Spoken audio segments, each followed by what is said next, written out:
Dirty Sports Podcast. I said, welcome to the Dirty Sports Podcast with Andy Ruther and Joe Prano. Welcome to the Dirty Sports Podcast. Welcome to the Dirty Sports Podcast. I'm your host, Andy Ruther, coming to you live from Cincinnati, Ohio, with my co-host from Port Hueneme, California, Joey No Chill Prano. Good morning, Andy. Good morning, Mr. Prano. How's it going today? I'm okay. You want me to I feel like everybody wants this out of the way right at top. So here we go. You guys ready? Andy, you've sent me things for our ads in the past. You know my address. You can ship me the L train. I should be wearing it right now. I should be wearing a virtual L chain. I spent the whole year and more arguing with people. I got angry when I heard their calls. I got angry. I responded with what were facts and, truths and my opinion. But now that we've arrived here today, it's very obvious to me that I was wrong. The NFL is indeed rigged. You got, here you go. Like you guys wanted it. You guys wanted it and you got it. We did this whole thing about, and I was mean to people about it. I really was. I was mean to people about it, but it's obvious now that I was wrong and I'll take the L on it. The NFL is a rigged league. And that's that. What are you going to do? Well, I'm holding the L chain. So send me the L chain. All these angry calls. How do you guys deny it at this point? I did the best I could.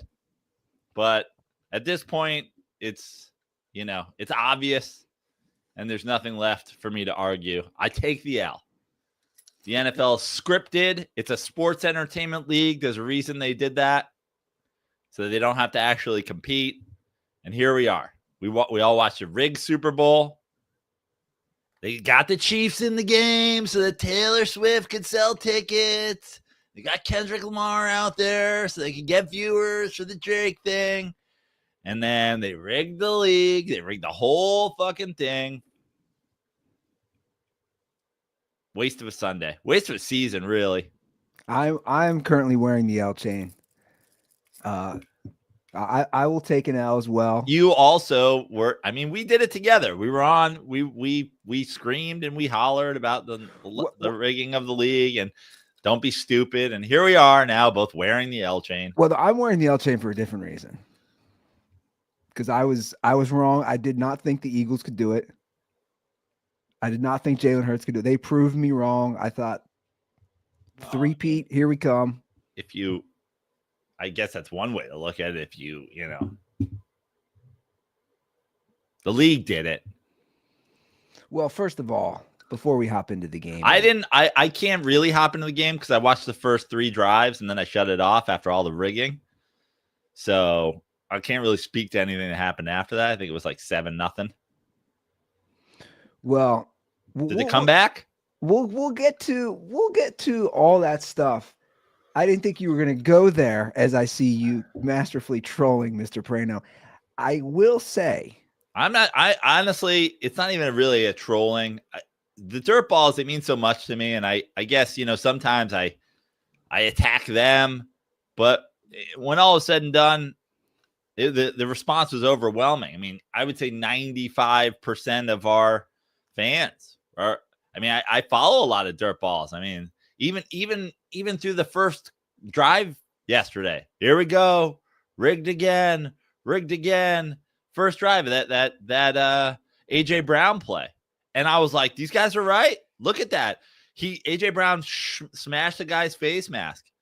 No 15-yard penalty. No, I mean they called it back, but no personal foul, no nothing. And I was like, that's interesting. And then the next drive, another one, guy helmet to helmet, nothing. I was like, you know what? The dirt balls, I shouldn't have mocked and disgraced you guys all year. 3 drives in the game. I was like, turns out they were right all along. I'll turn this off. I'll watch the replay of the halftime show. So you'll have to update me on everything that happened. That's where we're going with this. That's what we're going to do. How did Patrick Mahomes play? Well, let me hop in here then. I'll first address the rigging. I did enjoy a back and forth I had with somebody last night who responded to my post, which was basically saying, hey, it's not rigged. And people are still doubling and tripling down that it is rigged, and they just wanted to get them to the game. And it's absurd. So they rigged to get to the Eagles to the game, and then they won it on their own? The Chiefs. Oh. They got them there, and then okay, I got it. Because of the Swifties. I got it. Yeah. I mean, I saw the whole Kelsey brothers thing. Taylor Swift's an Eagles fan in real life. Like they sold me. I'm on it. Bradley Cooper, who's a bigger star these days than fucking the kid from Top Gun Maverick? Who's a bigger star than that kid? Kevin Hart, the biggest name in comedy. Bradley Cooper has started a cheesesteak truck. He's an Oscar nominee every year. I'm surprised they didn't have Will Smith get slapped at halftime. You got Miles Teller, Shane Gillis. I mean, at this point, it's pretty obvious that we're doing the whole play to whatever, the coastal elites, Kansas City right there in the middle. Now we're doing this whole thing. We're going to play the coastal elites. We got Philly in. We got to get Philly in so we can show Kevin Hart at the game. And we can show Bradley Cooper. We can show Shane Gillis. And we can show Zach Bryan. He's been in the news all the last 6 months. PR team extraordinaire. Zach Bryan's the Eagles fan. Okay, we got to get Zach Bryan and Shane Gillis with Trump. And I get it. It's just sad that it had to go down this way. Sad that that's the team that did it. Well, I think that was an absolute ass whooping that the Eagles put on, and I did not see coming. I asked before the preview or during the preview, I said, do we see this game being a blowout? We both agreed we would never see it being a blowout from the Eagles' vantage point, and it was. That game was over real early. Absolute domination on the defensive side by Philly. I mean, to me, call back to Broncos, Seahawks, absolute defensive domination. When Peyton Manning walked in there, I believe that game was at the new MetLife Stadium at the time. It was just, again, no other word but domination by the Eagles, the front line in particular. And Mahomes looked normal. He didn't have a good game. Obviously, he had no time to throw. Just absolute. The domination was insane because they weren't blitzing. That's just, I'm better than you. I'm going to kick your ass. That's what Philly did. And I underestimated it. And that's what happened. Just a complete throttling of the Chiefs. And to be honest, I hate those two scores because it's like looking back, people want to say, oh, it was 40-22. That game was 40-6, man. Those were kind of like, whatever scores at the end. It's just, you don't see those many times recently in the Super Bowl. Yeah, that's, when I was watching yesterday, sadly, I checked back in at one point after turning it off in disgust. But I was like, ugh, this feels like a 90s Super Bowl. Yeah. So we for years, and our fans most of them are too young to remember this. Most of them have only been watched during the rigging years where they keep everything super close for everybody. But in the 90s, you would have these like great NFL seasons and then these great NFL playoffs, and you'd have these 2 weeks off and this build up, and it was always a letdown. It was like always a letdown. I mean, you are of the age where you remember, through the 90s into the early, like basically into the beginning of the Patriots run where they they're upsetting a 14-point favorite in the Rams, and then like obviously the Patriots playing a ton of super close Super Bowls, but like I would say the 15 years prior to that, did we have 3 good Super Bowl games? There was a lot of bad games. I mean, I could literally off the top of my head, I could just go through a lot of those Bills games were bad. 3 of the 4 Bills games were terrible. Niners 50, I think it was like 55-10 over the Broncos. You had just kind of an ass whooping. The Ravens Giants game was bad. The Niners Tampa over Bay the game Chargers was bad. Yeah, I mean there was a lot of bad. Like that's really what it was last night. It was so lopsided. So normally when I'm watching a Chiefs game, I say, okay, they can come back. I knew like second quarter when Patrick Mahomes is throwing just bad Jameis Winston type pick sixes, I was like, they're fucked, man. Well, the pick at the end of the first half, the diving pick, you're down 17-0. Are you down 17-0? No, I don't think it was that. I think you were down maybe. Yeah, you're down 17-0. All right. So down 17-0, and Chiefs get the ball at the second half. So they got to drive. And it's like, oh, is this game 17-14? No, Chiefs got Chiefs, you're right. Chiefs get the ball. You're right. To start. It was 24-0 at half. Right.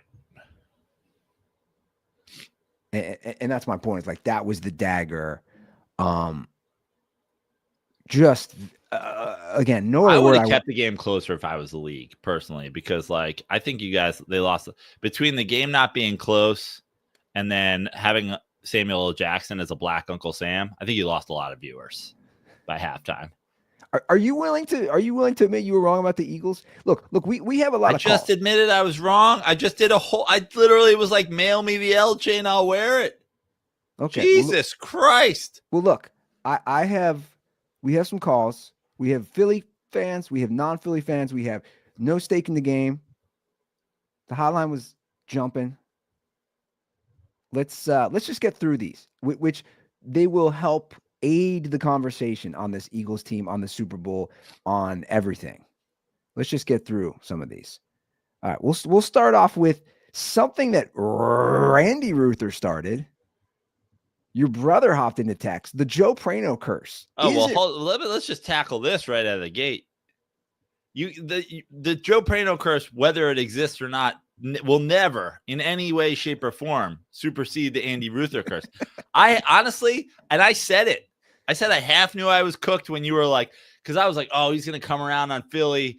Oh, the Saquon thing. Ruther's going to be on the run the ball down their throat. The second you were like, came all the way around on Mahomes, I was like, here we go.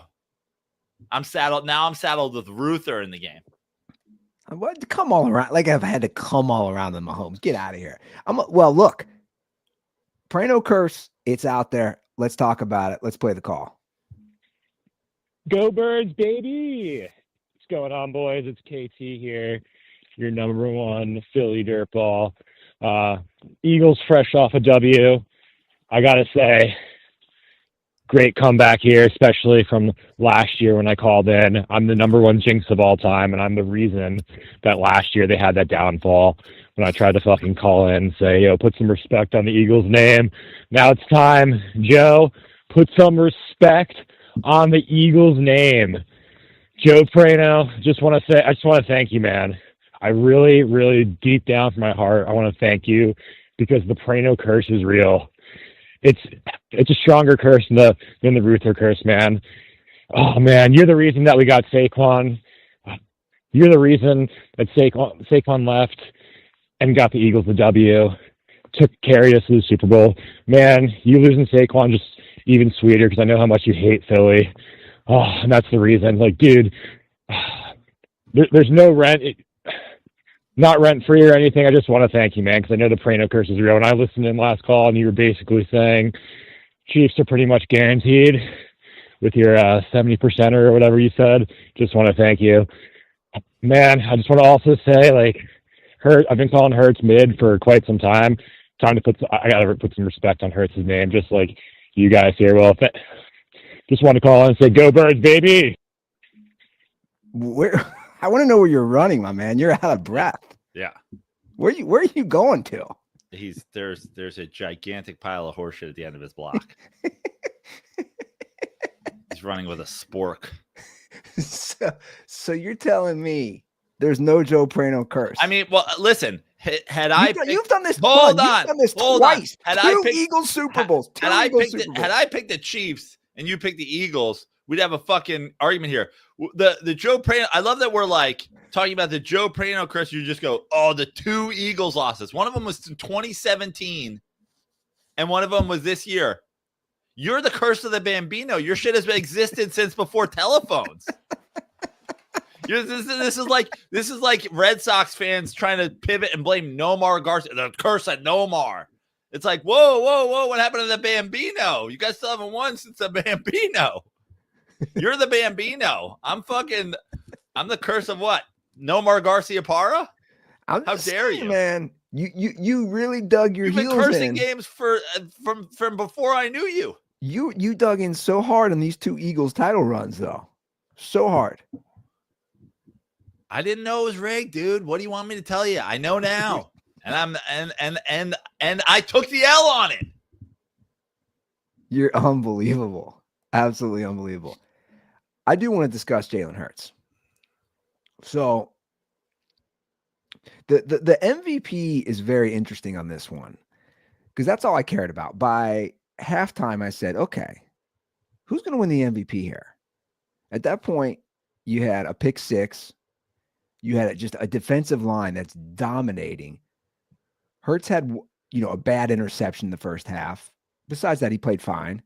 Bad interception. I kept saying, okay, so who's gonna get the MVP? Obviously, they want to give it to quarterbacks. Second half, he made that great throw on Devontae Smith for the touchdown. That was just a dime that he dropped in there, and he ended up getting the yards. Right, combined about 300 yards, 3 touchdowns.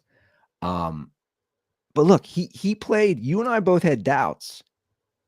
Minus the one bad pick, he did what he had to do. Now, look, people can debate the MVP. I don't really care. I don't have a problem with him getting it. I don't have a problem. I don't care either way. I would say that in a game like that, again, the dime to Devontae Smith, great throw or whatever. But that's like the game's over already, right? So now we're just like we're taking shots, we're chucking the ball, like we're whatever.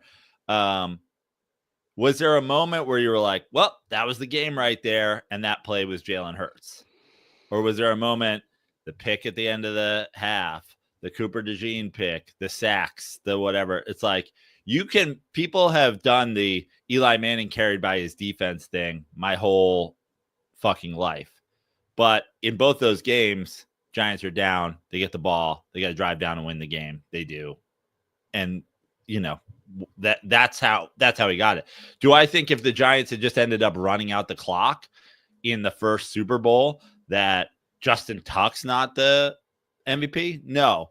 I don't really listen, I don't care. We all know what the MVP is going to go to.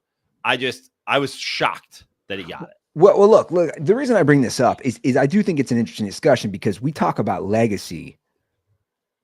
We've been doing it with Eli, how much a Super Bowl MVP means, because it does. Sure, absolutely. And that's why I find it a very interesting discussion because, again, I'm not taking anything away from Jalen Hurts.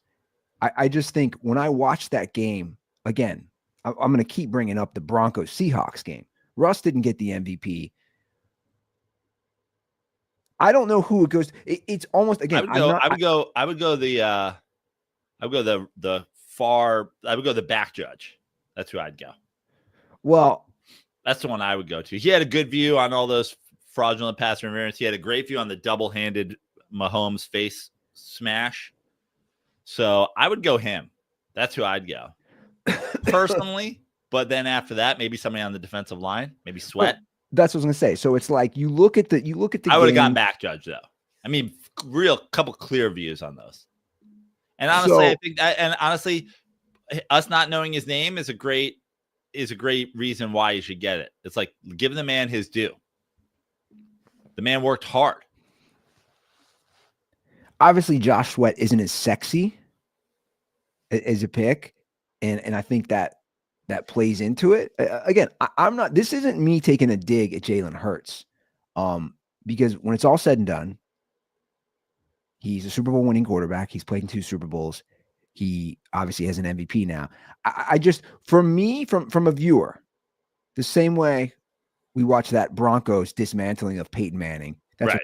Like to Patrick Mahomes. It's like that defense absolutely had him shake. Brady talked about it all game.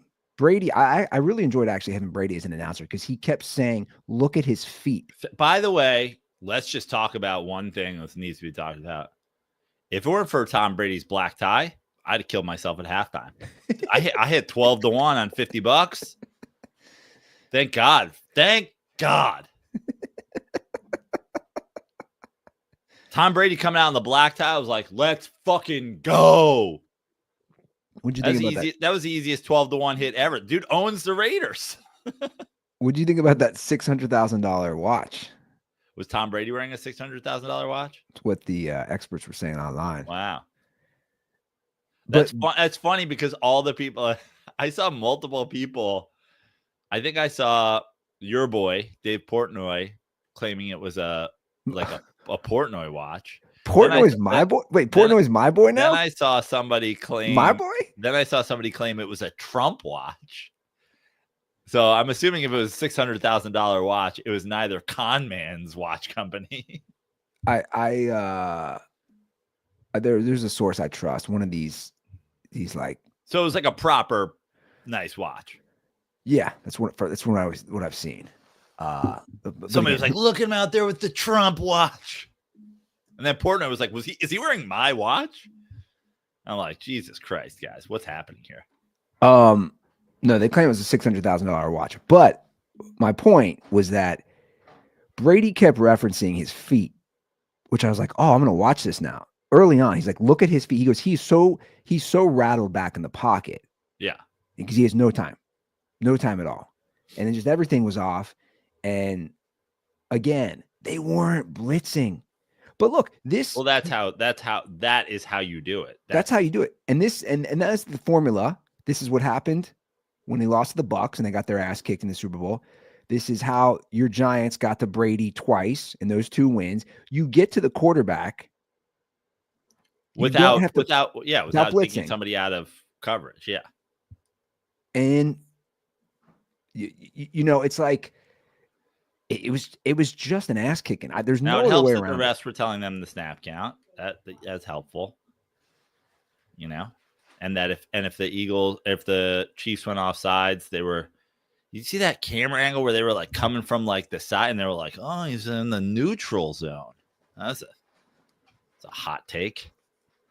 So I want to talk about Jalen Hurts though. I want to continue this. Yeah. Look, here's a guy that a lot of us doubted.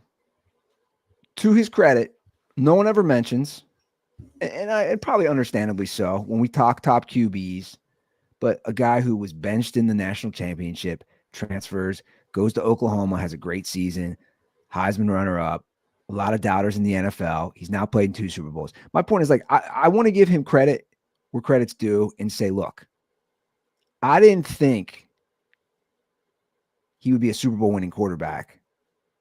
And he is, and he's a Super Bowl MVP winning quarterback. Like, his arc is impressive. Jalen Hurts, if you're listening to me, you won the Super Bowl MVP. Demand another extension. Get that money, dog. Get more. That's my advice. You won that Super Bowl MVP. Extend again. But I know you're mocking it, but look. No, I'm just saying, as a Giants fan, I need him to, because a young, unpaid defense and the superstar receivers and the superstar running back. I need him to get that money. Look, I think the Eagles and Jalen Hurts, I think it works, and it works great. Do it, Andy. What? Do it. Do what? Finish your thought. What I'm going to say is, like, for all the question marks of the Eagles, you have to give credit where credit's due. And again, he's been to 2 Super Bowls. He's got an MVP now. He's Super Bowl win. Like, he plays great in their system. And I don't want to sit here and get into the whole system quarterback debate, because I think everyone is a product. But you're just saying things we already know. Say what you were going to say. Come on. What did you think I was going to say? Come on. Start making predictions about the future of the Eagles. Oh, no. I'm not making future predictions. Come on, do it for me. I need it. I will make a future prediction. I don't think the Eagles are going anywhere, dude, anytime soon. I think they will be Super Bowl contenders for the next few years. That's what I needed. That's what you needed? We're back, baby. I'm not saying they're winning. I think they are contenders. I'm going to play a call about this. I'm going to play a call about the Eagles. This is from a non-Eagles fan. And I'm glad he called, because I was actually going to say this anyway, about their run in the last decade. Hopefully this gets played before a 10-minute rant. It's how everyone on the Eagles sucks. Not from Philly. Only time I've ever been in Philly is on a layover to go to Paris. Don't care about the Eagles, but have to. By the way, I'm going to pause it. Humble brag right there, my friend. On a layover to Paris. Just want to get that away. Humble brag. I'll continue. Knowledge. Probably a top 3 sports organization at the moment with how they are run. Over the last 10 years, there have only been 2 teams with more wins, with the Chiefs and Bills. 1 team with more playoff wins, with the Chiefs. 1 team with more Super Bowl appearances, with the Chiefs. And 2 teams with more Super Bowl wins, with the Patriots and Chiefs in the last 10 years. They did it with Jalen Hurts and Carson Wentz. Don't care how bad Joe wants to say the coach is, the quarterback is. None of it, frankly, matters. Phenomenally run organization, and honestly, the Giants probably take a note or 2. Again, not an Eagles fan, but just tired of hearing about the trash over the past God knows how many years. All right. What do you say to that? Because here's my thing. He's only bringing facts to the table, and it's true. They have been a great organization the last decade. What are the three? So they're top 3 behind the Bills, the Chiefs, and the Patriots? So as far as wins, and I don't know what order. I assume it's Chiefs. I don't know if they're second or third. So here's my question. Are the Patriots a better run organization than the Eagles right now? What do you mean by right now? Well, I guess I'm confused as to what the thing is, because if we're like the Eagles are this thing, even though they've done this with different coaches, different quarterbacks, different entire defenses. So we're talking about the upper echelon. We're talking about well run in terms of beyond the field. We're talking about like front office, ownership, GM, that kind of thing. Yeah, I think so if the Chiefs, who have done all these Super Bowl things, and then the Bills with all the wins that they just listed and drafting Josh Allen, all that.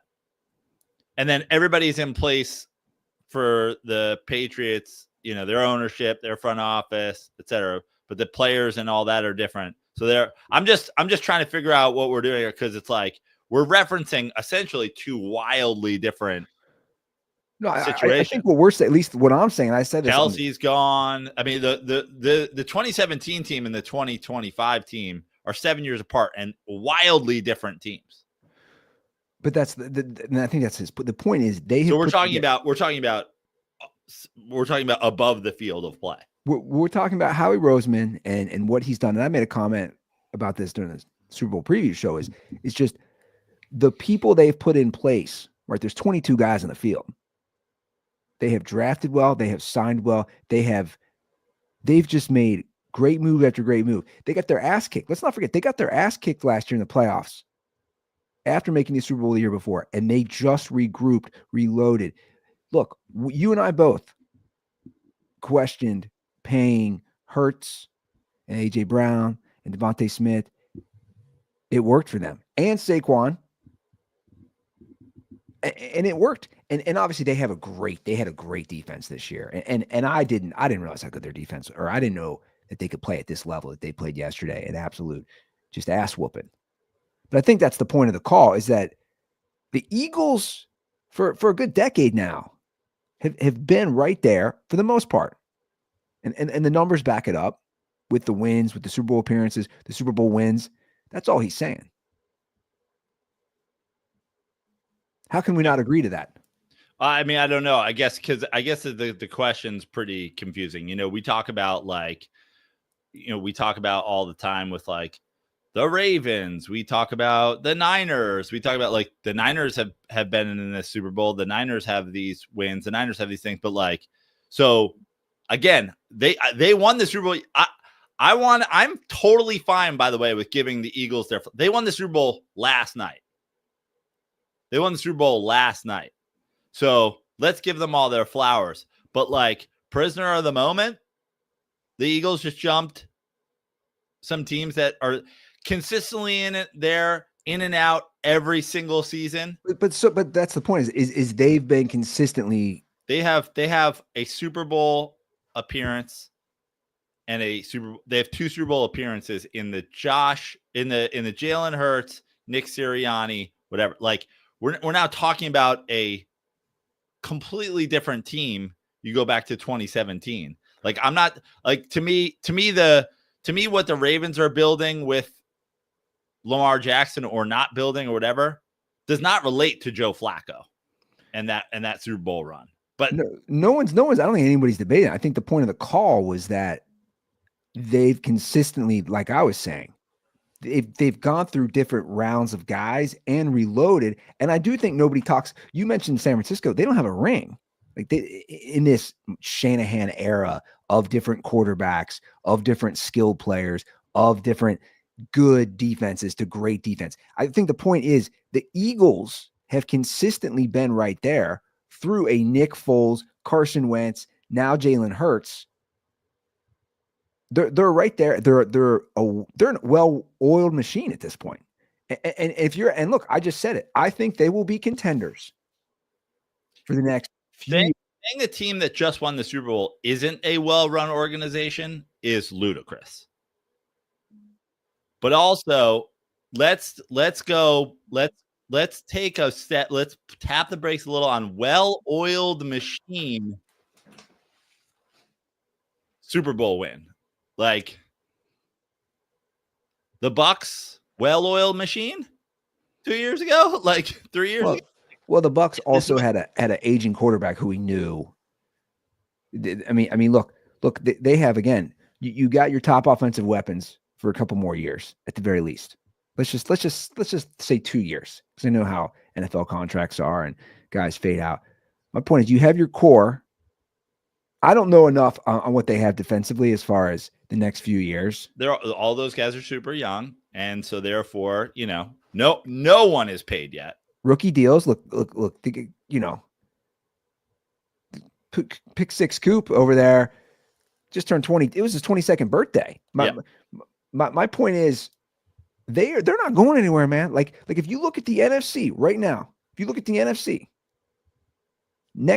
fast forward. Let's go 2025 season. We literally, but here, I guess here's the thing. It's still the NFL. We just had this call. Like, we had to do this last year post NFC Championship game. We had to field all these calls from the Lions. Yeah, it was a tough loss, but it's the Niners. But like, we'll be back because we have the coach. We got the team. We're going to be there. This is us. This is just the beginning. You lost a wild card game. Division game. What's that? Division game, but yeah. Right. So I'm all for, listen, I'm not disrespecting anybody right now in terms of just being like, okay. Like the Commanders went from having the second overall pick to playing in that game against the Eagles because they drafted Jaden Daniels. Like, but that was year one. That was year one. For sure. My point is this. I use the word contenders. And I'll say on any given year, you have legit, I'd probably say 7 to 8 max Super Bowl contenders. As the year plays out, probably by halfway through the year, you're like, that 7 to 8 is probably down to 4 to 5. can actually play in a Super Bowl / win a Super Bowl. All I'm saying is they are contenders for the next few years. And if I look at the NFC to get to the Super Bowl, I don't trust the Lions based on their history. I don't trust certain organizations, especially in a soft conference. Now, look, Washington's interesting because they do have a rookie QB that takes them all the way to the championship game, and that's a huge upside, and that's a huge ceiling. I'm just saying, the Eagles as an organization, man, a lot of people talk shit about the Jalen Hurts deal. A lot of people talk shit about signing all these guys. They made it. The goal is to win a Super Bowl. They made it work. Absolutely. That's my point. That's my point, which is you won your Super Bowl. I like, you can have your flowers for winning your Super Bowl, but they also, that was also the goal. Like, you don't sign, like you said, the $30 million receiver and the second receiver and the tight end and the running back and whatever. You do that because you have your cheap defense. And then things start to flip-flop. We've seen this. Okay? But when AJ Brown hits his Debo moment, then what happens? That, like, my thing is just in the NFL, because people also want to, we haven't even started talking about the Chiefs. People want to go, the ending of the Chiefs dynasty. Yeah, that's ridiculous. My thing is, you do this consistently, I will believe in you. You have the 27th ranked defense in football last year, the 28th ranked defense in football last year, and you get knocked out in the wild card round, and the next year you win the Super Bowl. To me, wildly inconsistent seasons. Well, for sure, but look, the point is, those are inconsistent. But look, we all know how hard it is. That's what I'm saying. In the NFL, it's extremely hard just to make it to the Super Bowl. Yeah, but but also just extremely hard. The turnover year in and year out, from playoffs to this, we talk about it all the time. The Super Bowl letdown. This is blah blah blah blah blah. Like, the idea. I'm trying to be as reasonable as I can as a fucking Eagles hater and an Eagles fucking, I think that they're a despicable fan base, as best I can here. Let's not do the thing that, like, we can. I'm sure a Lions fan has made the call. Since Dan Campbell came in as the Lions, no one has had more wins in all of football than the Dan Campbell Lions. So we are set up for we got the coach, we got the we got the like. All right, prisoner of a moment a little bit. Well, again, I think the point of the call was just they've been consistently a very good organization for a decade. And that's the truth. And in a lot of those years, whether they make the Super Bowl or not, you could put them as Super Bowl contenders. That's why I made the line. Look, you're 7 to 8 contenders. Like they went 9-8. The Bengals were Super Bowl contenders heading into this season. Now, obviously, they really weren't. That's all I'm saying, is that in the NFC, they're going to be fucking good, man. Like, they should. They should, because we all know, dude, here's the thing. I watched, probably didn't watch a lot. Dude, I was up with the baby till 2 a.m. So I just had NFL Network on. So they're just bringing through people to interview on the field. They're bringing through Jalen Hurts. They're bringing through all the guys. What I liked, and especially how they're built, and even Jalen Hurts acknowledged it, which, to be honest, I thought was great. He's like, look, dude, he straight up sat there on the panel and he said, defense wins championships. Jalen Hurts said this, not the panel. He goes, we got a great defense. Look how our defense played tonight. He didn't want any personal accolades. He said, defense wins championships. And we know this. We literally know this. That's how the Chiefs are built now. That's how those Patriots teams were built for the most part. Defense. And the reason I'm bringing that up, and I'm going to play a call, it's like they just dominated the line up front. Just dominated. I'll play a call about it. Dirty Sports. It's been a minute since I called. Joe, I hope you're doing all right today. I'm really sorry about that, man. But I was just like you guys where, I thought for sure can't bet against Patrick Mahomes. They have the coaching match. They have the quarterback advantage. But the one thing that I feel like you guys looked over, and I did as well, is when you're a worse team up front on both sides of the ball, it's really, really hard to win. Now, I know that Philly was obviously a better team going into it, but I feel like the Chiefs could at least somewhat match them. But no, they proved last night that a lot of the issues that the Chiefs had on the offensive line have just kind of been glossed over throughout the season because we have Patrick Mahomes and the regular season doesn't matter as much. But whenever your team is that much worse up front, just like the Bucks winning the Super Bowl against the Chiefs too, when your team's that much worse up front, and especially on both sides of the ball, it's really hard to win games. It don't matter who your quarterback is or who your skilled guys are. When you're getting your ass kicked up front, it's hard to win. That's why, as great as Saquon is, the reason why he is rushing for what he did this season is because of their up front. So yeah, stay dirty, boys.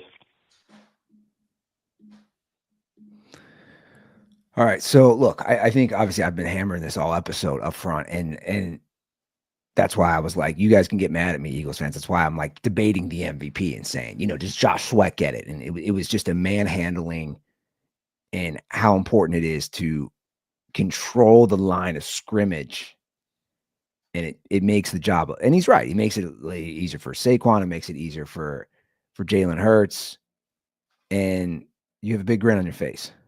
This should be called prisoner of the moment phone call hour.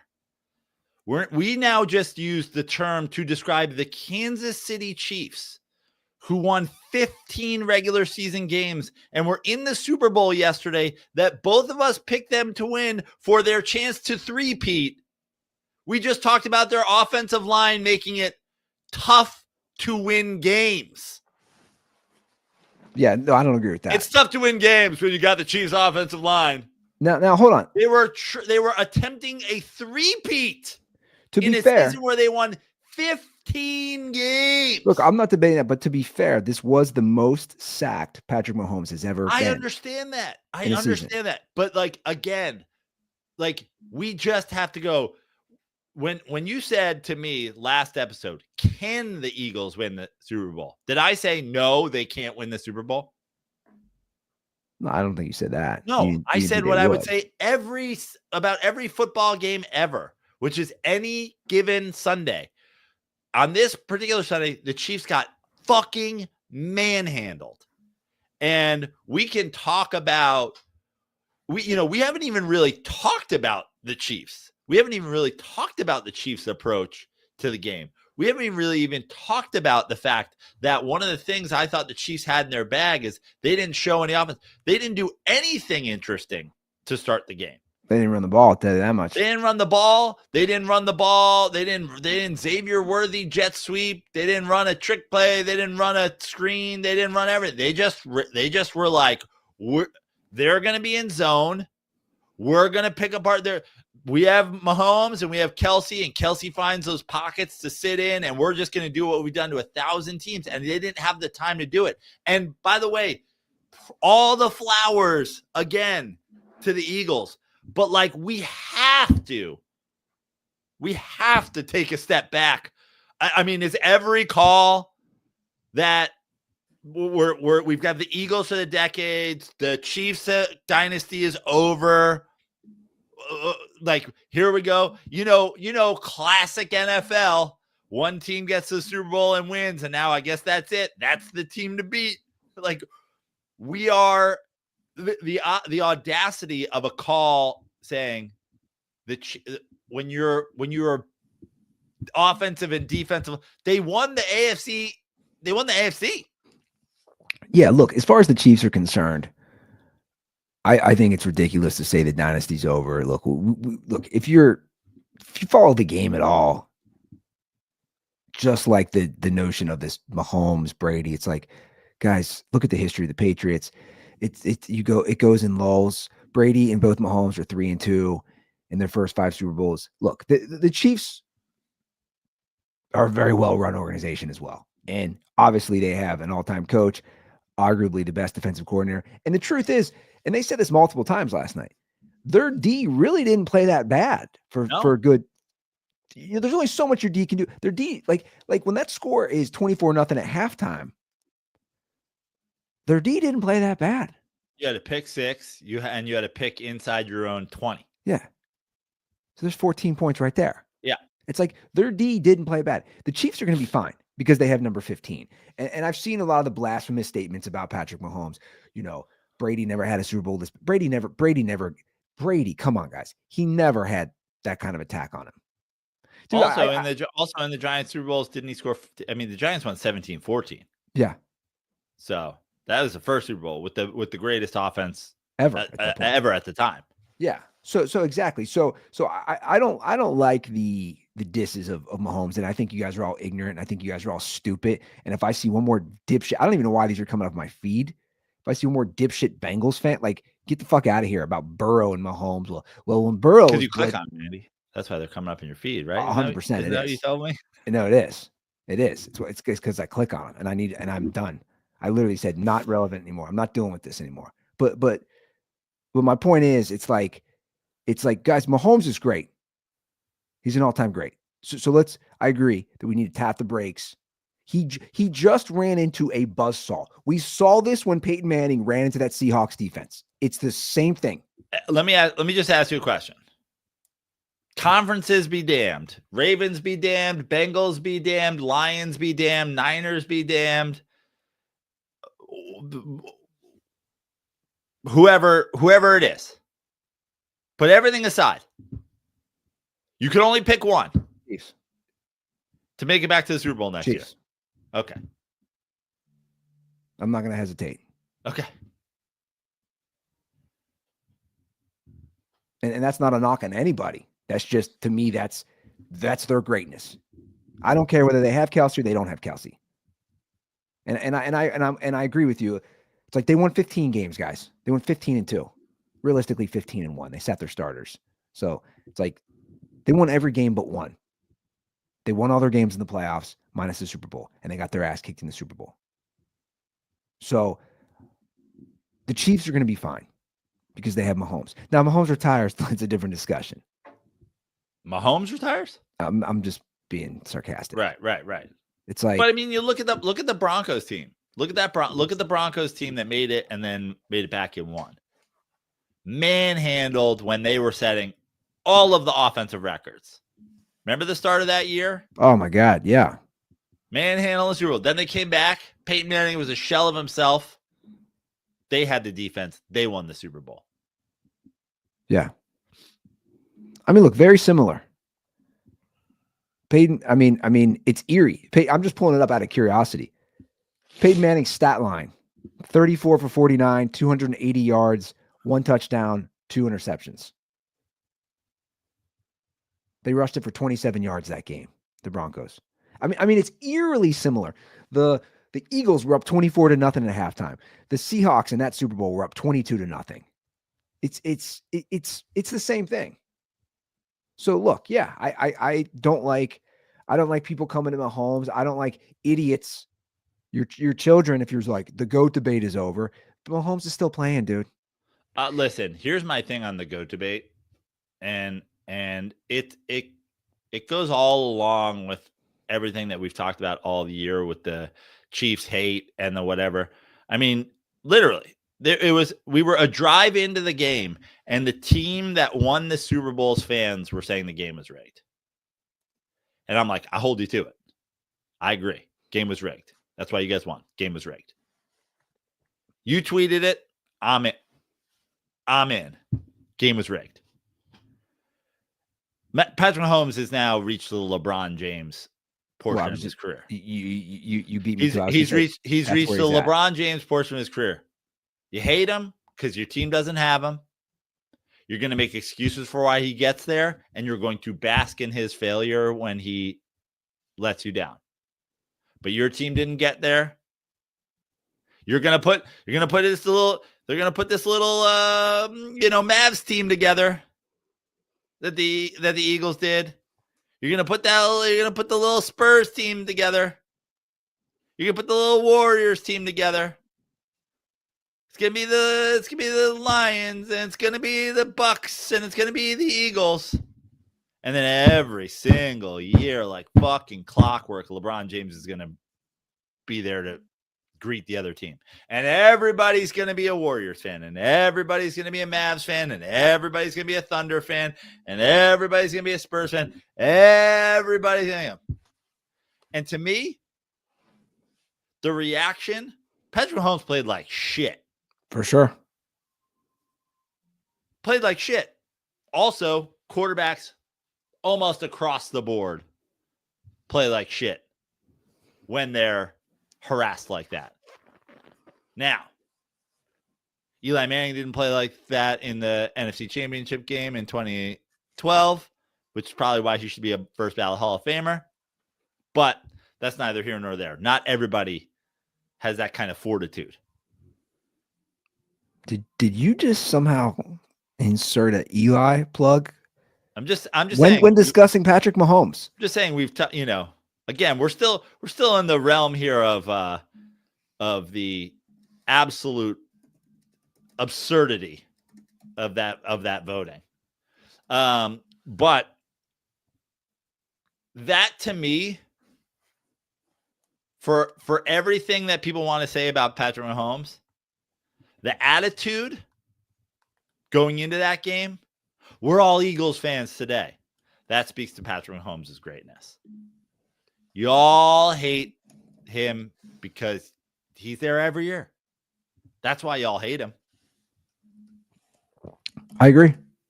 And I was actually going to say that on the show. I was actually going to say, I go, this is where the LeBron versus Jordan debate is with the Brady Mahomes. And look, it is funny though. You talk about a curse. Mahomes loses to Brady in the AFC Championship. He loses to him on the Bucks in the Super Bowl. And now Brady's in the building for this Super Bowl. He's 0-3 when Brady's present. So maybe there's a Tom Brady curse going on there. But he's not going anywhere, guys. I don't like it either. I don't like the hate. I don't like the disrespect. Mahomes played terrible. He played terrible. But I just brought it up. I just brought the Peyton. No, why does nobody talk about that Peyton Manning against the Seahawks? He also played terrible. Great quarterbacks can play terrible. Everybody will say, well, Brady never played like that. Well, I don't think Brady's ever seen a pass rush like that. And I'm not trying to make excuses. But again, if no one is this Chiefs team was good. Really good. But Tom Brady walked into a Super Bowl with what every single human being on the planet who knew football at the time called the best team ever and scored 14 points.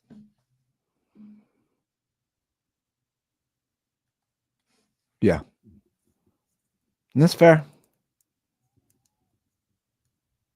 Does last night change your opinion at all of Jalen Hurts?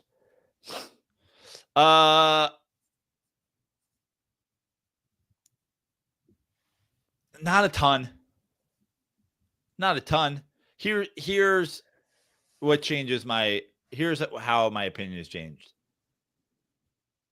I was proved wrong. I didn't think that you could win a Super Bowl if your coaching staff and your quarterback himself are afraid to throw the ball over the middle. They still didn't do it. So props to this would be somebody saying to me. Now, I'll also admit I liked Russell Wilson to start his career. When Russell Wilson won his first Super Bowl, even though he didn't do a darn thing because their defense was so dominant as well. At that point in Russell Wilson's career, I was like, ooh, he's got a little, the way he moves, got a little Joe Montana-y vibes. And then as I got to know him more and I got to watch his career more, all the things about that I don't like about him expose himself. Now, that was very early on in Russell Wilson's career. I have a lot more tape on Jalen Hurts than I do Russell Wilson. So every Seahawks fan who has listened to this show hated me the entirety of the time until he left because the simple fact that he won the Super Bowl wasn't enough for me to go, no. They're like, but he won the Super Bowl. I go, okay. Defense dominated that game. Then he got into another one.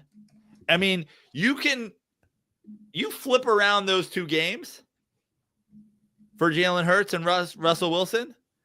One of them has a game, they won a Super Bowl where their defense dominated. And one of them has a game where their defense didn't dominate and they single-handedly lost the game with a turnover. Jalen Hurts is a good quarterback who fits the bill for this Eagles team right now. But we were talking about Jalen Hurts under pressure. We exchanged text messages on it. They came through. He threw a terrible pick. The fact of the matter is that game got into a point real fast where they just weren't in those situations. They weren't in 3rd and 7. Are they going to blitz? Are they not going to blitz? What's going to happen?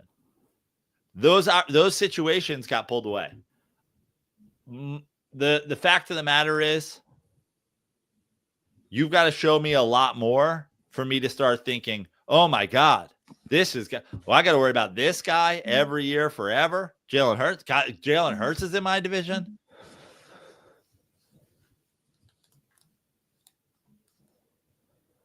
But listen, they won the Super Bowl. Yeah. So there you go. That answers the question. Can you win the Super Bowl with Jalen Hurts as your quarterback? Yes, you can. No, well, let's get to a couple more calls. I told Eagles fans I would let them air it out. It's only fair. We have a call from Gene Marty Hunt. Oh, yeah.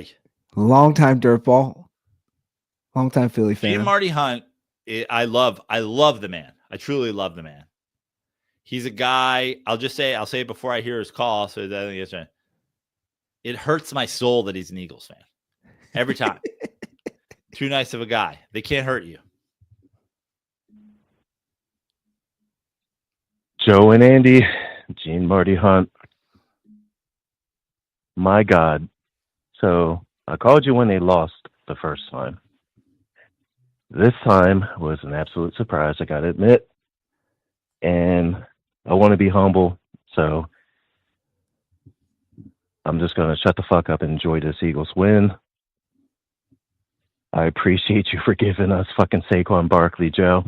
Not you personally for giving him up, but the Giants. That's all I got to say, man.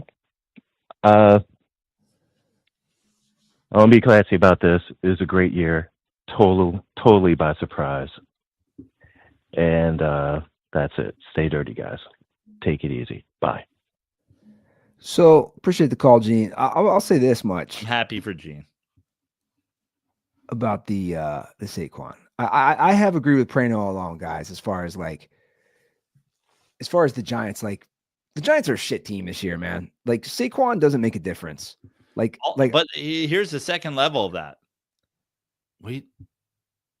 They let him test the market. He got an offer.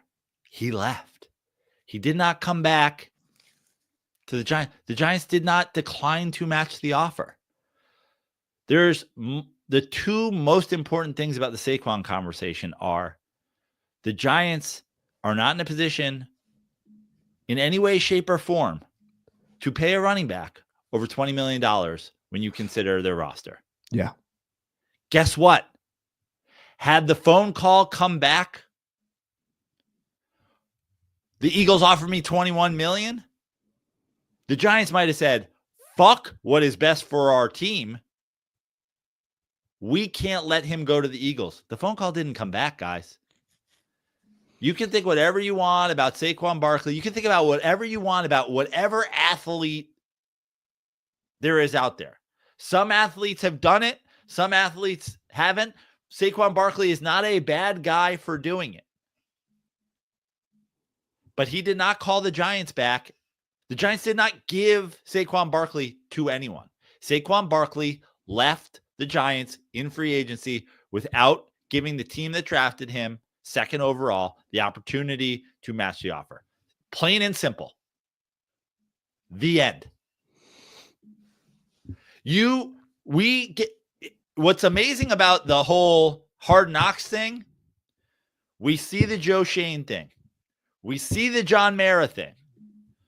We see the kids saying they should draft Jaden Daniels. We see all the things. What we don't see enough replayed because it doesn't fit the narrative is Saquon Barkley on the phone out loud saying, you know where I want to be. What he's insinuating is I want to be a New York Giant. But he didn't call the Giants back and say, make it $21.1 million, and I won't go to the Philadelphia Eagles. So Saquon can be a liar. I don't care. It's a business, man. Yeah. I don't give a fuck about any player getting anything they want from whoever they want. He went to Penn State, and then he went to Philly. He knows these people. He embraces these people. He likes it. Great. You don't mind playing for the worst human garbage that's ever existed. That's do you, dog?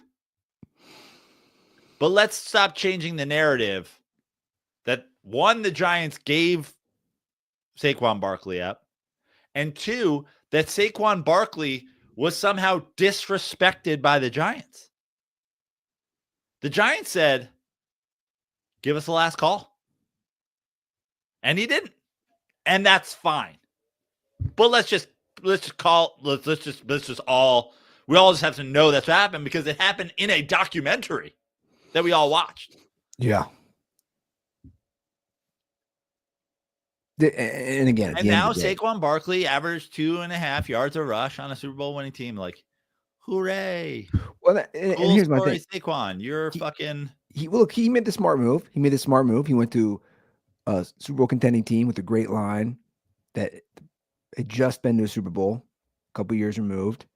And obviously that elevated his game. We saw how it played out. And look, the Chiefs did what did I say? They're going to say, you're not beating us, Saquon. I said that. And he didn't. He didn't at all. He did nothing yesterday. What I didn't see and what you didn't see, what I don't think anybody saw, even you Eagles fans, you got to admit it. No one saw the complete dismantling of the Chiefs offensive line. No one saw this coming. I don't think anyone in their heart could say we knew the Chiefs were going to just absolutely get their ass kicked. But look, he made the right move. He wins the Super Bowl. He has a hell of a season. He now has the all-time record for most yards in regular and postseason combined. You know, he's got the extra game to help, but still, phenomenal year. But I agree. Like the narrative that he was given is stupid. The narrative that the Giants should have paid him, it's dumb. It's basically that meme. I'm sure you've seen that meme. There's a meme of like a Lamborghini parked at like a shitty garage or like a shitty house. Like that would have been Saquon. He would have been that Lamborghini on the Giants roster. I know it's way early. Where are you putting the Eagles for next year as far as NFC Super Bowl contenders? Well, I will. One? Well, here I'll say this. I'm not putting them one for the simple fact that they just won. Okay. And historically, that's bad. Fair. So that's why I'm not putting them one. All right. I think we've whittled them down. Do we have one more Eagles fan call? Let's see what we got here. Hey guys, this is Jacob from North Carolina. Just calling, well, obviously to gloat that the Eagles are Super Bowl champions. January 2024, the Eagles just had a collapse of a season, and Joe sat there and actually said, I have more confidence in the Giants being better than the Eagles going into next season. How are we feeling now, Joe? How are we feeling now? Saquon Barkley is a Super Bowl champion with the Philadelphia Eagles. How are you doing? How are you doing? And I just hope that you can just sit there and take it on the chin and admit that you were fucking wrong. You were fucking wrong. You talk all this shit about Philly fans, and I just want you to be able to say, Joe Brano, I'm wrong. Also, you want to suck Mahomes' cock. He had one of the worst Super Bowls in quarterback history. Probably up there with Rex Grossman. You take away those 2 garbage touchdowns, he was awful. You were wrong, and I hope you can admit that. Be a man and admit it. All right, I'm out. Shots fired. What do you say to that, Brano? I opened the show by admitting I was wrong. You're unbelievable. And next year when we get, Pete Berg on the sideline and we get whatever, and he starts slinging chopped cheeses out of the New York truck, and everybody decides that we're the team that needs it. All right, we'll be there. But congratulations on your Super Bowl. You're in North Carolina, so sounds like you don't have to celebrate with the worst people of all time. I guess the good news is it feels like Philly because North Carolina was devastated by a hurricane. So it feels exactly like downtown Philly right now. It's a pile of mud and shit. And so you got that going for you. Saquon Barkley, we just covered it last call, wanted to play for the Eagles. I wouldn't wish it on my worst enemy, but he went there and he had a nice season. And next year, if he gets hurt in week 3 and his kids get called the N-word, he's probably going to regret it. But Saquon Barkley went there. And yeah, I was wrong about the Giants being better than the Philadelphia Eagles this year. Also, dumpster fire city, dumpster fire people. It's why you left and moved to a literal fucking devastation city, devastation state, because it's a garbage place. And you know that. And so, long run. Listen, here's what I'm going to say about here's my last. I'm going to tell you guys how doubly wrong I am about the Eagles. That Eagles win was so dominant. I'm going to give them 2 Super Bowls for it. The Eagles now have 3. You have the least in the NFC. See you guys next season. NFC East? Least in the NFC East. You're tied with the Skins at this point. With your double win, you have pulled yourself into a tie with the Commander Redskins football team. We're giving you 2. Look, man. The Eagles played a great game. Sure did. And we were wrong. Absolutely. You were wrong. I said I haven't gotten half as worked up on this episode as I did screaming at people who said it was rigged. I was wrong. They were right.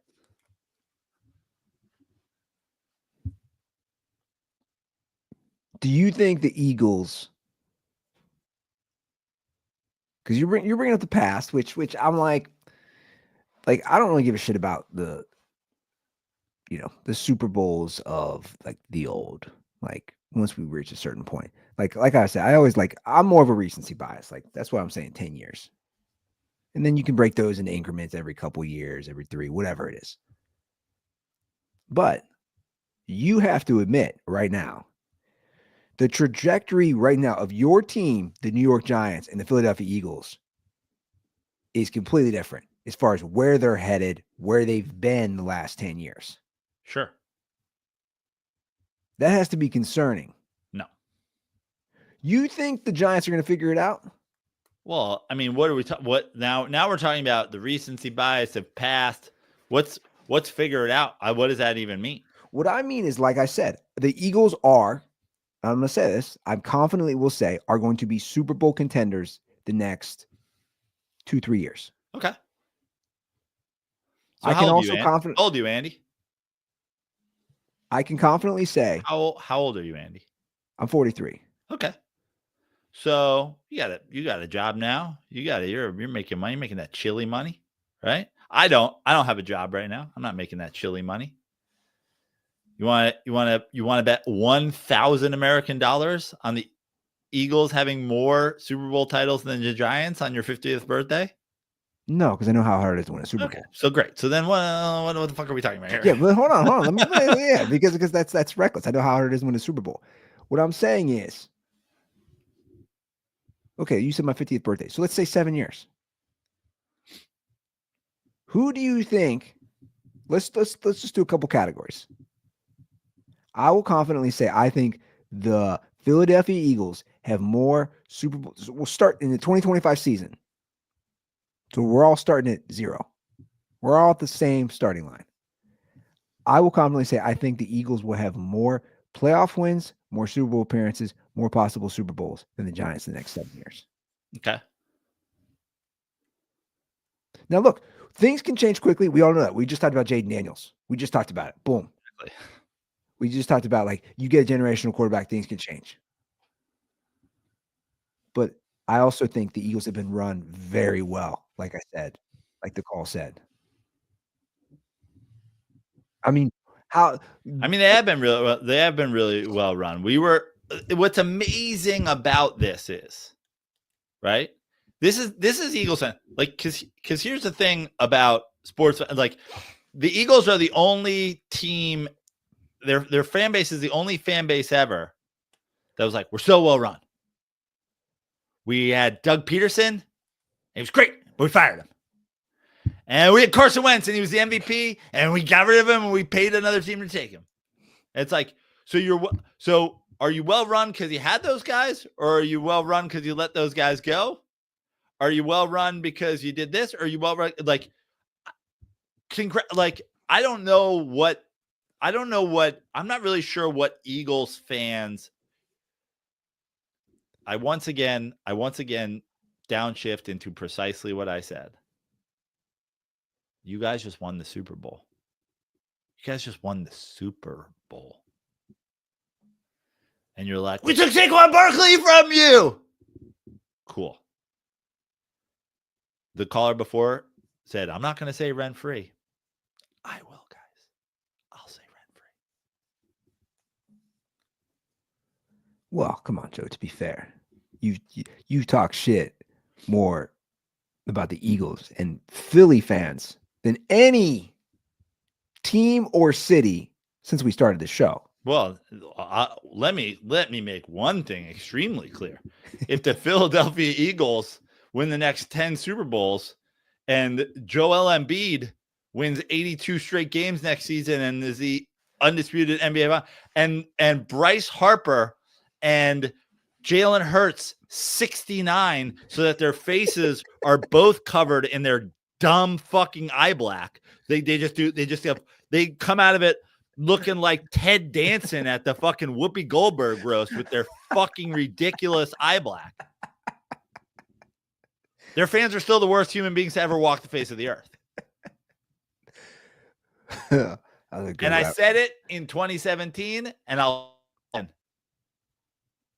lifelong fourth grade.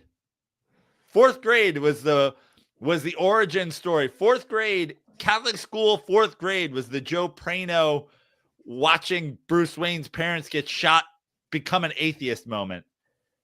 But nothing in my life has ever solidified those beliefs more than the world's biggest pieces of human shit getting joy. There is no God, and the proof of that is the humanest shit that's ever human shitted have now celebrated their second Super Bowl in 10 years. 8 years, right? 7? To be specific. That's why we do the show, guys. That's why we do the show. Nobody comes close for you. What do you mean? Fan base wise. Does anybody come close to Philly? No one comes close. No one comes close. They're not going, oh, have you heard about the domestic violence calls that happens in Charlotte, North Carolina whenever the Hornets lose?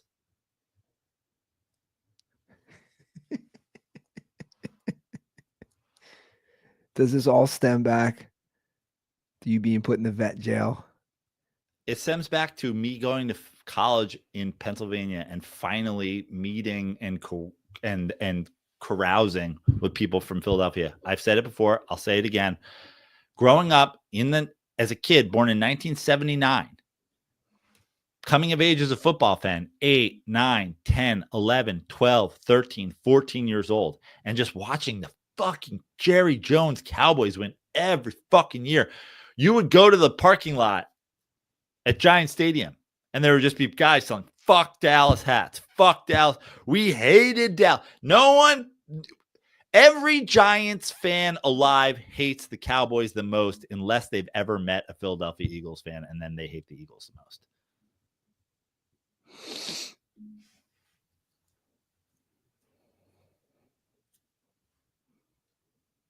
So where we go from here to wrap up this game, wrap up the Super Bowl. I do want to pivot to non-game related.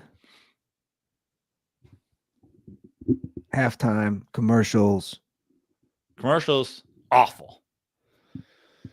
Has there been a worse year for commercials? I was thinking today. Nothing like what was your favorite commercial? Well, I was thinking that today. I was thinking in my head, I was just like,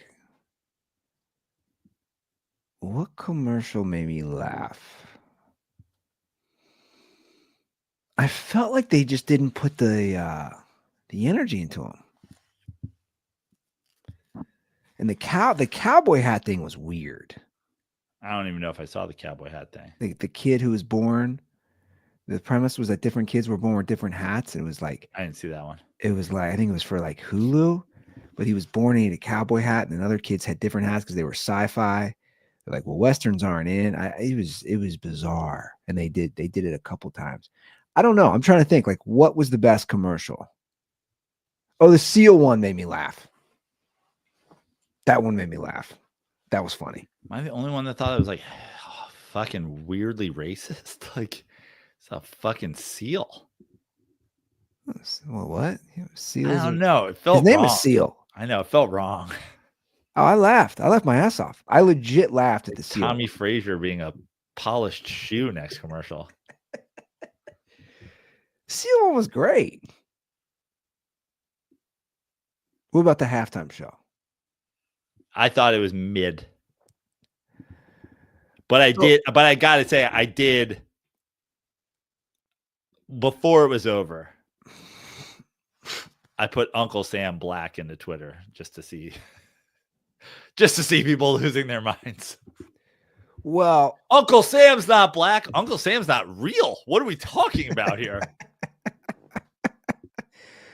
So Santa Claus isn't black.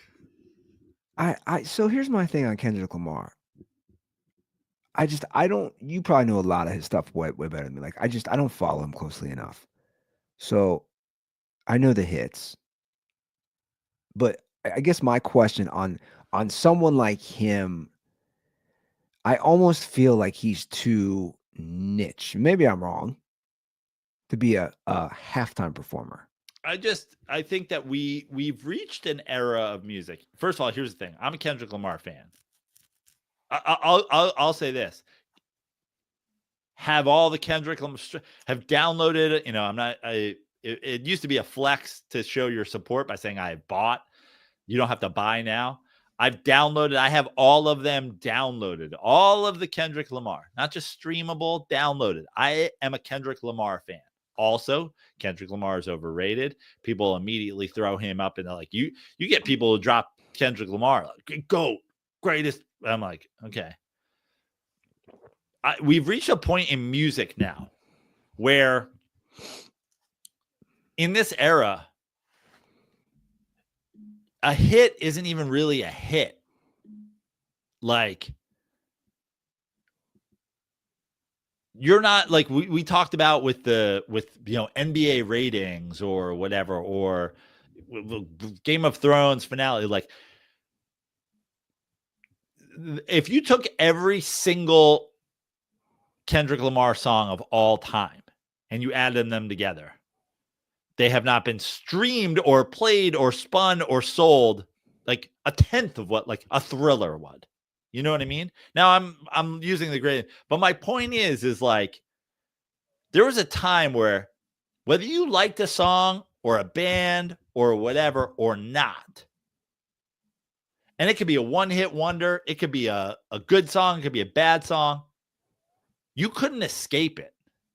I don't know every single word to Chumbawamba because it's a good song or I liked it. It was just like a fucking thing. I don't know every word to like, I would walk 5. I hate that song, but it's a thing. So now we get a guy, yeah, he's massive for today, but like, I just think a lot of people go, I don't know any of this. I think a lot of people watch it and go, I don't know any of this. Meanwhile, I'll say this, and this is a musical opinion that infuriates people. I don't like Prince. I've never liked Prince. I think Prince is wildly overrated. I don't care for it. I never listened to it. I've never owned a single thing. I've never downloaded a single thing. I've never once played it on a jukebox. I don't like Prince. I turn it off when I hear it on the radio. I don't like Prince. Prince plays a halftime show. I know every fucking song. And I think that you got to be a little bit thoughtful about that when you book a halftime show. Is like, does anybody know what the fuck this is? So that's kind of where and look, I'm actually surprised by your Prince opinion. Never, like, not in any of his songs. I mean, it's like, again, it's fine, but I've never played it once. It's never been on. And I go, to me, a song you like, I'll turn the radio. I'll just be like, all right, something else is on. Right. Okay. So you actually did hit on something that I was saying last night here. Because we were at home watching it, right? And I said to Brittany, I said, we're just like, literally, we're not even talking. We're watching it. And then I said, neither of us are big Kendrick fan. We're not anti. We're just not like, I was like, we know his hits. But I said, who is this? I'm a 43-year-old dude. I'm not the hippest. I'm total fucking girl dad now. So like, I'm at that stage of my life. My point is, like, I feel like I have a pulse on what's going on here. Maybe not the new stuff. And that kind of taps into what you're saying. I'm like, so who is this exactly for? And then I said, when Snoop and Eminem and Dre and they're coming out, you're spanning a lot of generations. You're also spanning one hit from everybody. Yeah. We didn't go like 50 was out at the LA Super Bowl. We didn't do fucking, we didn't do deep cuts. No, you're right. And that's you know? right. So it's like, I know obviously Jay-Z, I believe, is in charge of this, right? Of the halftime show. It's like, you got to get performers that I would argue appeal to more audiences. Listen, I understand also that there's a click factor of this thing. It hits a certain genre in terms of, like, there were people who were, I mean, there's a million posts about it because the Drake this stuff. And this and that and the whatever. I am a Kendrick Lamar fan. I like Kendrick Lamar 1,000 times more than I like Prince. But we're talking about, the zeitgeist. The Super Bowl is for everybody. To me, it felt very like boxed in. Now, that being said, I thought the performance was okay. It was meh. Just because, like, I don't think it's big enough to really blow people away. Yeah, and look, for me, I also have to say, when people are very prone to worst halftime performance ever. Every year people are prone to that, which personally, I don't know if there was a Super Bowl performance where I'm just like, this is terrible. I don't think any of them are amazing, personally. I don't think any of them are terrible. To me, they are what they are, which is a quick musical set in the middle of a football game. Like, I've never been a big, like, halftime show guy. I don't really care, to be honest. So I don't like when people say that. I'm like, worst performance ever, because you see it every year. You do. You see it every year. It doesn't matter whether it's Bruno Mars or Rihanna or Kendrick Lamar. People are like, worst performance ever. And I'm like, well, I don't know what you guys want. Which I love because no one said it about you too, right? Fucking incredible halftime show, especially in the post. Was that the Saints? Was that at the Superdome, or was that? No, I think that was prior to that. I thought that was the Patriots Rams 9/11. Yeah. Yeah. Which would have been, yeah. Oh, in New Orleans, you're saying? Yeah, in New Orleans. Oh, okay. I was in New Orleans. I thought you said Saints. Yeah, sorry, I meant in New Orleans. But meanwhile, you do the like worst artist alive. People go, you do. I'm like, okay. So the worst artist alive is the one that no one has anything bad to say about. I just thought it was the greatest fucking thing ever. Again, kind of Patrick Mahomesy. Well, also that was pre social media. You know, that's it was pre them giving everybody free music. That was 2002 Super Bowl. I don't know. I just look. This is just me, in my opinion. I just think I don't put anything into it. Let me just put it that way. I like. I know how much women care about this. I think it's definitely women. The same way I've learned in the last week how much women still watch the Grammys. Blows my mind. Blows my mind. And they feel betrayed by you that you don't live tweet it anymore. I live tweeted it at one time because I worked on a show that covered pop culture. When will you let this die? I just think that, some of those Grammys fans feel betrayed.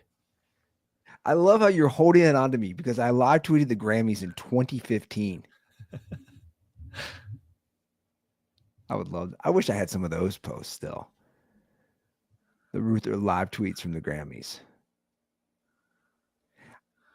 Kesha looks like she eats late night Taco Bell and then takes wet shits. I think I had something like that. That's like a build your own Ruther Grammys tweet. Artist, Kesha. We do need fast food, Taco Bell. We do need to remove Terry Bradshaw from the post game Super Bowl trophy, the MVP. Nothing. I don't got anything personal against Terry Bradshaw. I just think we need. Can we get somebody else? The reason is it just always feels weird that no matter who wins, he's always like, surprised you beat Mike McCarthy this year. But you guys did it. So this is where we're at, man. The offseason. It is going to be interesting for some of these teams. Jets, we just talked about the McCarthy Rodgers selection between Terry Bradshaw. He doesn't play. He retires, right? I don't know. Everything I know about Aaron Rodgers tells me he doesn't retire because he has to walk away as opposed to them telling him to go away. Okay. Who has a bigger chance of retiring? Aaron Rodgers or Travis Kelce? I think it's still Kelce. But both of these for the same reason, right? Like Kelce wins, he's gone. That's what I thought. Yeah. So now does he have to come back because he wants to go out on top? But then it's like, how much do you believe in the blah blah? Like, I'll tell you one thing, Eagles fans. The greatest thing that ever happened to this Eagles team was Jason Kelce thinking they couldn't win the Super Bowl this year. He left. They rerouted that money to Saquon Barkley. I thought you were going to say the greatest thing that happened was Eagles fans booing Taylor Swift. Listen, talk about me not having a side. Which, by the way, I just find it so fascinating that she couldn't understand getting booed. Like I probably watched that clip way too many times just to see her body language, and I just find it so fascinating that she legit doesn't understand that people don't like her. which is fascinating because she sucks. Well, not only that, it's like the self-awareness level. You have to know any pop star. But this is everything that's wrong with everybody, by the way. You hated her because she started fucking dating a Chiefs player. You should hate her because she sucks and she's human shit and she's a female Andrew Tate. That's why you should have hated her. Her dating a fucking superstar athlete should not be now we hate her because she's with the Chiefs. You should have hated her because she's a fucking psychopath.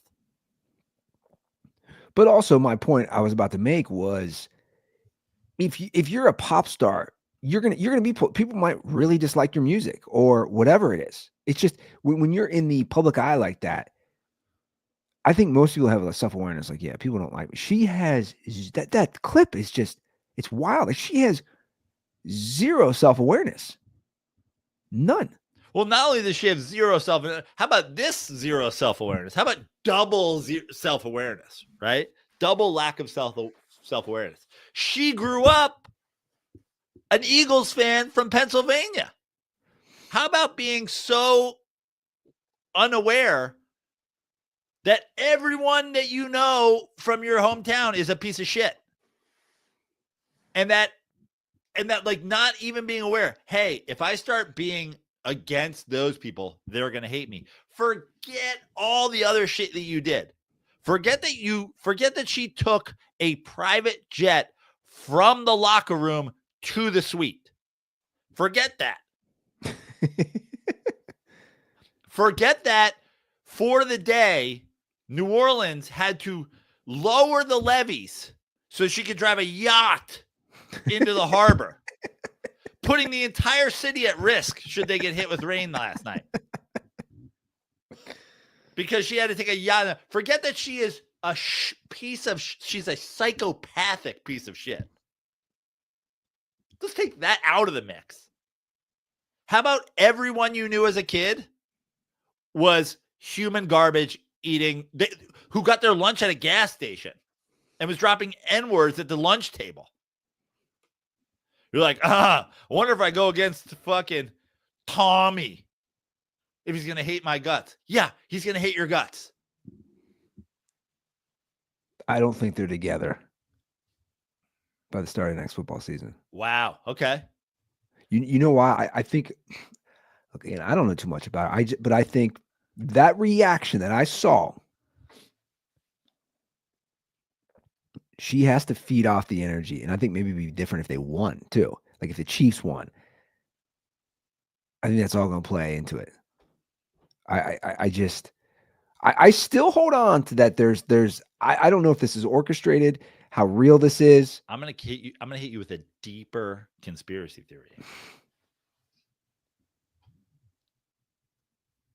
3 Super Bowls ago, the Eagles are in.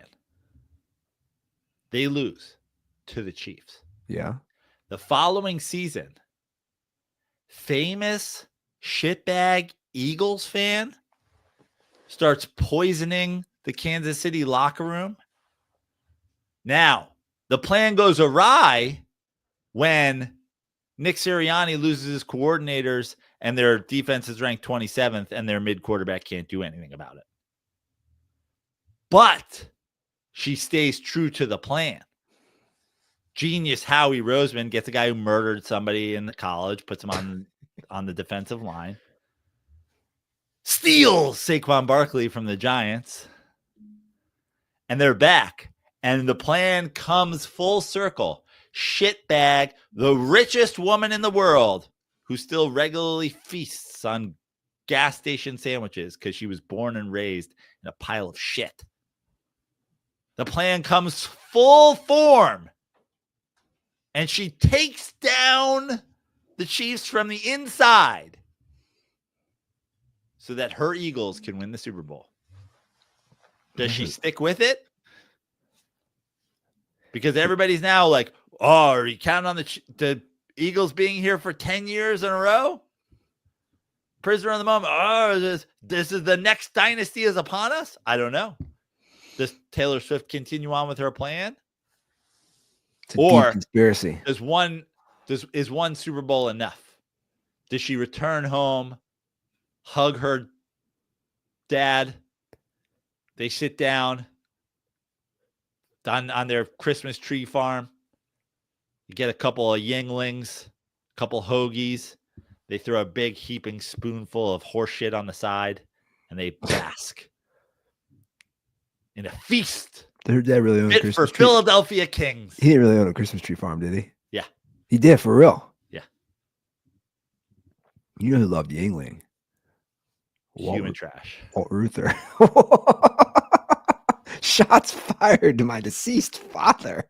Shots fired to Walter V. Ruther. I'll just say one thing about Walt. I fear for what could have become of him had he not had that beautiful, wonderful, magical guiding light that was Joanne, saying, "Hey, Walt, have a Miller Lite, guy." I think he did both. Well, he did both. But he to be fair, he called it Yangling too. Walt wasn't exactly. I think he thought it was pronounced Yangling. I was like, is this Yang like Lang twins? I was like,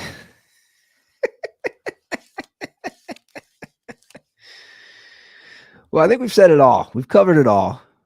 We've deep dove. We have lots of basketball to cover next episode. Also, pitchers and catchers have reported. The real important stuff is here.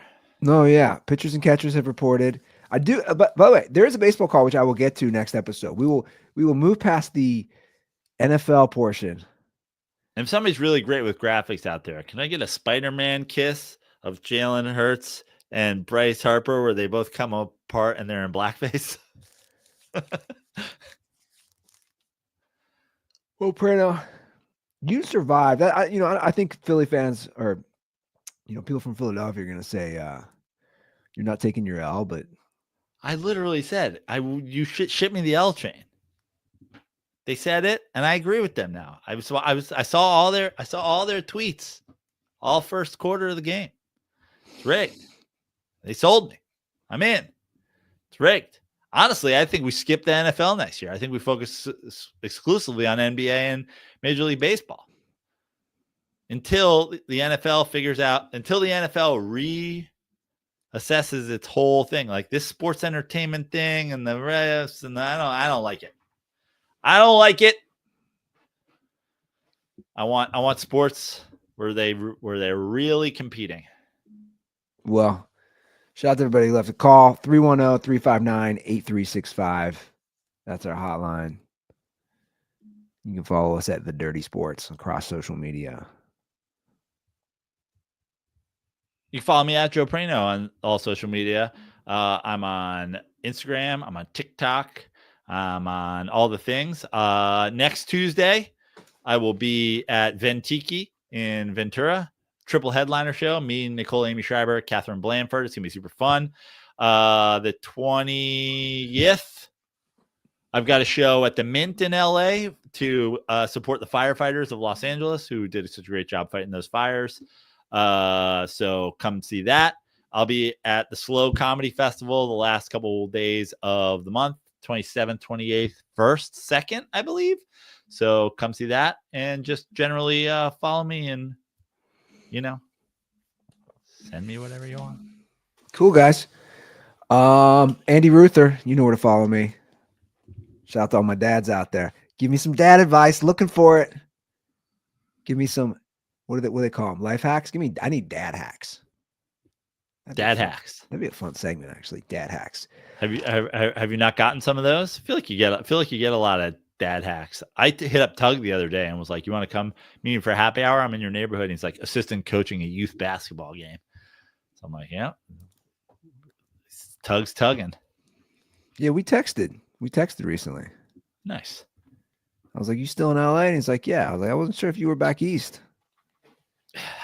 He had, I don't know what the talk is or whatever, but he had dangled Philly in front of me. He was like, "I'm moving to Philly." And I was like, "Are you trolling me?" I was like, "You're a man with class.